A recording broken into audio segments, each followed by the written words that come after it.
Les marchés avec CMC Markets, trading de CFD sur action, Forex et indices.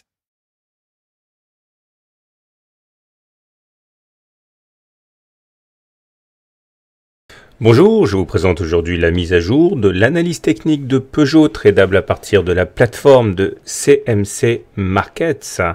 Alors avant toute chose, je vous rappelle qu'il s'agit d'une analyse purement technique et que les fondamentaux doivent l'emporter sur la décision d'achat ou de vente. L'analyse technique, c'est juste pour le timing. Alors effectivement, si on adopte la théorie de dos, on est en tendance haussière sur Peugeot. Effectivement, regardez, lorsque vous avez des pics qui sont descendants et des creux qui sont descendants, vous êtes en tendance baissière. Or, lorsque vous avez des pics ascendants et des creux ascendants, comme c'est le cas actuellement, la tendance elle est haussière. Ce qui veut dire en creux que tant que l'on ne sera pas en dessous des 8 €, eh bien on n'aura pas fait pour l'instant des creux descendants, donc on sera toujours en tendance haussière. Autrement dit, il y a beaucoup de marge encore avant de remettre en cause la tendance haussière. Et je rappellerai, parce que je ne sais pas si je l'ai déjà dit, que là nous sommes en unité de temps hebdomadaire, c'est-à-dire que chaque bougie ici correspond à une semaine de cotation. Donc tendance haussière en termes de théorie de dos pour l'action Peugeot, ce qui est confirmé d'ailleurs par l'analyse de type Ishimoku. Alors pour l'analyse Ishimoku, il faut regarder où on se situe par rapport au nuage. La zone un petit peu plus foncée ici, ça s'appelle le nuage, et tant qu'on est au-dessus du nuage, on est en tendance haussière, et quand on est en dessous du nuage, on est en tendance baissière. Regardez ici, on est passé en dessous du nuage, et regardez comme le titre a été à l'agonie pendant des mois et des mois. Inversement, ici, le cours de Peugeot est passé au-dessus du nuage, et depuis, eh bien, on a connu dans un premier temps une croissance lente, et puis là une accélération depuis 2 mois.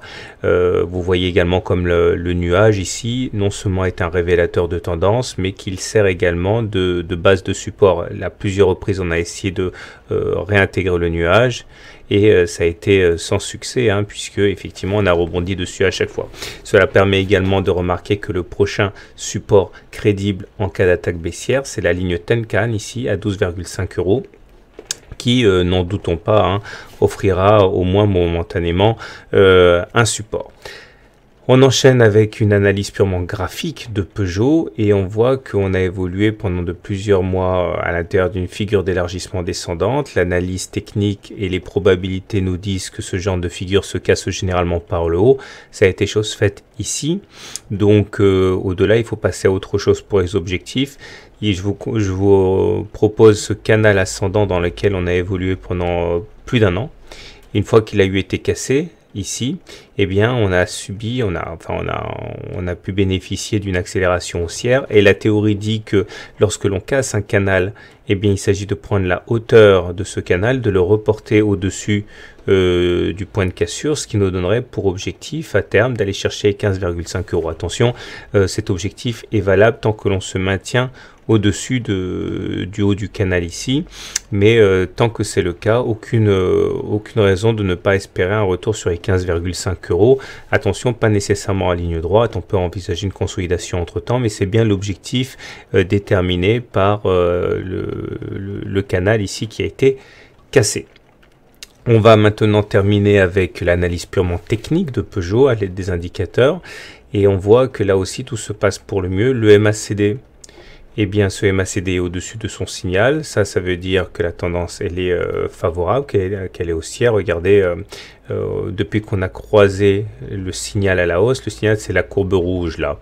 Eh bien, depuis qu'on a croisé ce signal à la hausse, eh bien, on a connu une hausse vraiment significative. Du côté du stochastique, là aussi, la tendance est fortement haussière, puisque nous sommes au-dessus de 80.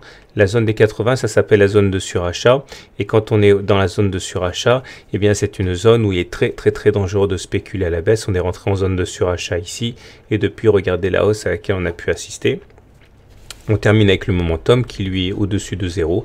Ça aussi c'est bien, ça mesure la pression haussière. On a basculé en tendance en positif sur le momentum ici.